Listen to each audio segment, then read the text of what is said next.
नमस्ते सबैजनालाई। मेरो नाम सुमित्रा लामा।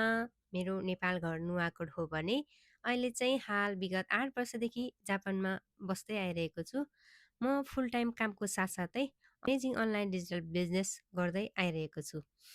अनि आज चाहिँ म तपाईँहरूलाई यो बिजनेस मैले किन स्टार्ट गरेँ भनेर चाहिँ आफ्नो कुराहरू सेयर गर्न गइरहेको छु। म चाहिँ विदेश आएको धेरै समय भयो। अनि मैले चाहिँ आफ्नो फ्यामिलीको लागि आफूले सोचे जस्तो केही गर्न सकेको छैन। अनि म जापानमा स्टुडेन्ट भिजामा आएको भएर चाहिँ मेरो आफ्नो स्ट्रगलहरू गर्ने हरेक कुराहरू जुन चाहिँ मलाई एकदमै यो जीवन के हो, जिन्दगी के हो भनेर चाहिँ जापानको स्टुडेन्ट लाइफस्टाइलले सिकाइदियो। अनि दिनको 12-13 घन्टा काम गरेर अनि स्कुल जाने आउने, काम जाने आउने गर्दा चाहिँ आफू सुत्दाखेरि 24 आवर पछि सुत्नु परेको दिनहरू सम्झिँदा चाहिँ अहिले पनि काँडा उम्रेर आउँछ। मैले चाहिँ त्यतिखेर चाहिँ यो कामहरू कसरी गरेँ होला भन्ने हुन्छ। तर के गर्नु, हामी अब अर्काको देशमा आइसकेपछि पढ्न भनेर आइसकेपछि चाहिँ हामीले आफ्नो स्कुल फीहरू पनि आफूले नै काम गरेर तिर्नु पर्यो। अनि त्यसपछि भनेको चाहिँ हामी सधैँभरि अर्को काम मात्रै गर्ने। आज हामी यहाँ छौँ नि, अनि अबको 5 वर्ष पनि अहिले नै जसपछि चाहिँ म अरू यो ठाउँबाट चाहिँ अझै अर्को स्टेपमा जान चाहन्छु। मैले चाहिँ के गर्ने होला भनेर सर्च गर्दै गर्दा चाहिँ मैले यो बिजनेस भेटेको हो। अनि यो डिजिटल बिजनेस बुझ्दा चाहिँ स्मार्ट वेबाट काम गर्नुपर्ने भएको भएर चाहिँ मलाई झनै इन्ट्रेस्टेड लाग्यो।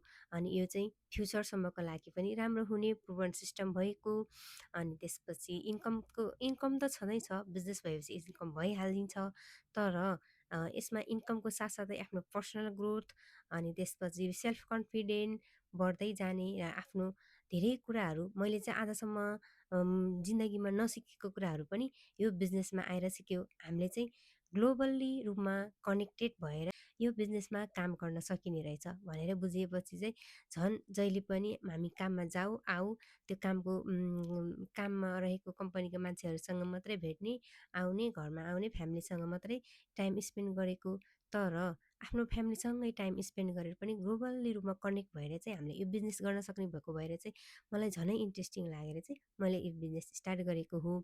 यदि तपाईँहरू पनि यो बिजनेस स्टार्ट गर्न चाहनुहुन्छ भने चाहिँ मलाई कन्ट्याक्ट गर्न सक्ने हुनेछ। मेरो चाहिँ कामै त्यही हो, तपाईँहरूलाई यो बिजनेस कस्तो हो के हो भनेर सिकाइदिन्छु। अनि तपाईँहरू पनि यो बिजनेस स्टार्ट गर्नुभयो भने आफूले पनि मजाले बुझ्न सक्नुहुनेछ। तर म के भन्छु भने यो बिजनेस स्टार्ट गर्नुभन्दा पहिले चाहिँ आफैले रिसर्च गरेर चाहिँ मजाले बुझ्न सक्नुहुनेछ है त। धन्यवाद।